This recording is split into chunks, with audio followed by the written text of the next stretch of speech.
Mabisang gamot guys sa mga kumbaga sa Bisaya pa hubag ba.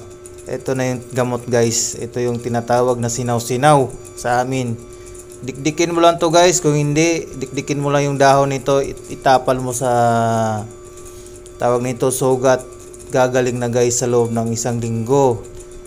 Hihilom na agad. Lalo na pag napako ka guys. Itong gamot na to, mabisang mabisa yan.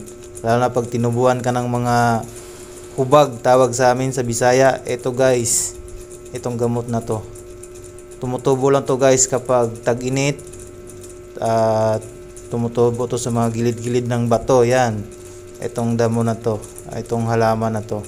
Mabisang gamot to guys sa mga pigsa. Yan, pwede dito. Itapal mo lang yan kasi malamig yan eh. Yan. Dikdikin mo lang yan guys at itapal mo sa sugat mo.